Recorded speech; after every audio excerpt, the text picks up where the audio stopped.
بیرامشو دعوت کردگیم باید روزای نزدیک بیاین. Понятно. مرا طرزی گپزنی رایوته ترسیدی؟ دیروزا باملی قندی باباش نوش جون کن این به خاطری بابای قنده به خاطری اکای شورا جان یک سکرتی خدمت بگم تان امروز جاریچه کردم پاتم چاریچه کردم Дубайский шоколад. Ну и дэгшня.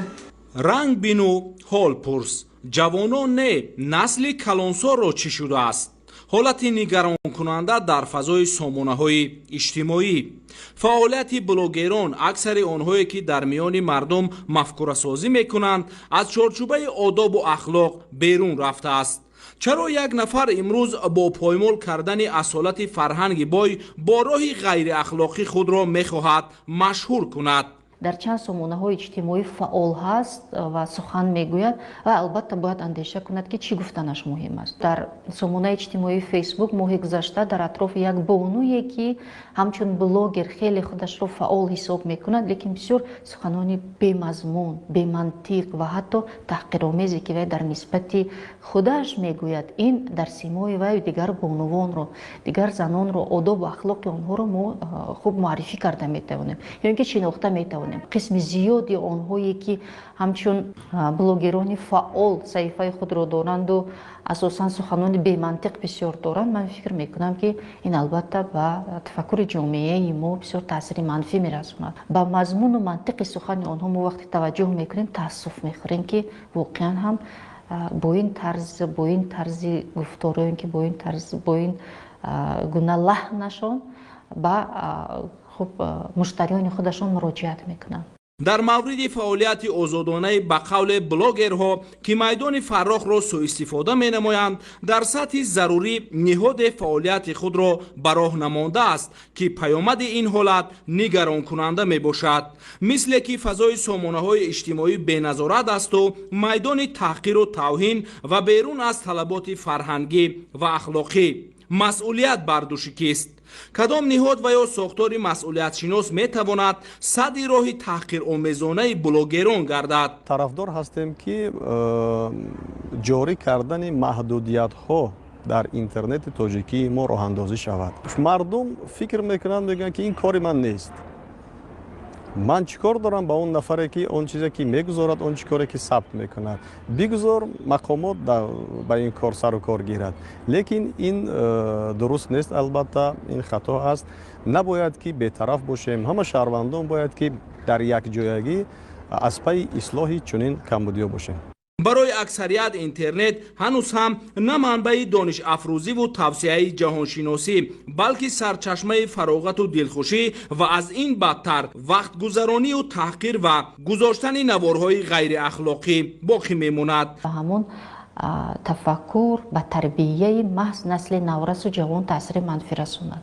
Яъне зоҳиран вақте ки вай ҳамин гуна муносибатро мебинад, ҳамин гуна нутқро мешунавад ва ҳамин гуна наворҳоро мебинад, албатта вай фикр мекунад ки дар тамоми яъне ҷомеа гирду атрофи вай ба ҳамин шакл вай чунин муносибат бояд кард. Аз ин нигоҳ яъне ба ахлоқи наврасону ҷавонони мо чунин таъсир мерасонад. Баъзе калимаҳои русиям ҳастанд, англисиям ҳастанд, истилоҳҳоеро истифода мебаранд ки сару нук надоранд. Вақте устод айнӣ мегӯяд ки забони матбуот бояд забони оммафаҳм бошад, ин ишора ба он аст ки аз матбуот ҳам забон имлоро меомӯзад аудитора, яъне барои фаҳмон бошад ва ҳамчунин дар баробар ин меомӯзад. Наворе ки ба шаҳрвандон пешниҳод мешавад, ба аудитория пешниҳод мешавад, албатта ҳамин меъёрҳои забони тоҷикӣ ҳам бояд риоя карда. ҳар нафаре ки дар даст телефон дорад ва ба интернет пайваст аст, ин он маъноро надорад ки ҳар чизе ки хоҳад метавонад ки сабт кунад ва ба интернет гузоштан гирад. Ва онҳо фикр мекунанд ки ҳар он чизе ки ба онҳо писанд аст, писанди ҳамагон хоҳад шуд. Албатта ин кори хато аст. Мо шоҳид мегардем ки аксарияти онҳо муваффақ намегарданд.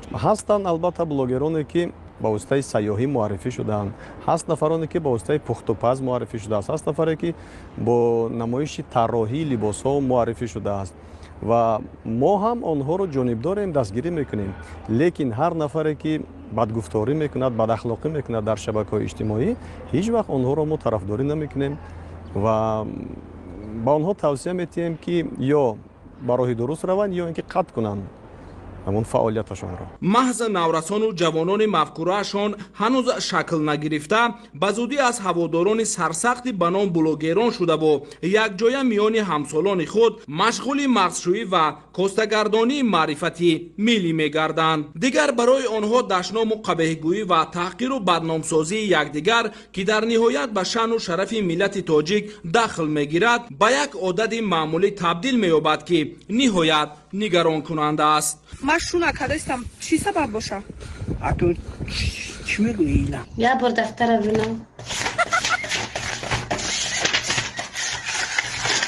падару модар бояд ки ҳатман рӯзе ё чанд рӯз баъд як бор телефони фарзандашонро гиранд, як бор бинанд ки фарзандашон ба чӣ кор машғул аст. агар дар оила ба ин кор истодагарӣ накунанд, албатта камтар мушкилтар мешавад ва ҳатман ин чиз аз оила сарчашма мегирад. хуб мешуд ки аз ҷониби падару модар ҳатман ба онҳо таъкид карда мешуд ки ҳар он чизе ки фоида дорад аз интернет ҳамонашро гирану истифода баранд дар дарсашон, дар рӯзгорашон. ҳатман як чиз аст ки аз он меомӯзанд ва он чизи омӯзандае ки бошад барои ҳаёташон лозим бошад онро гирифта истифода баранд. барои аз аҳволи фарзандашон бохабар шудан телефон албатта медиҳанд. ин танҳо барои он аст ки ба мактаб рафт ё аз мактаб баргашт, лекин бехабар аз онанд ки фарзандонашон ба интернет пайваст мешаванд ва шояд ки дар он чизое ки ғайриахлоқӣ аст ба намоиш гузошта шавад ва бояд тадбирҳо ҷуст то ин ки маҳдудият ҷорӣ карда шавад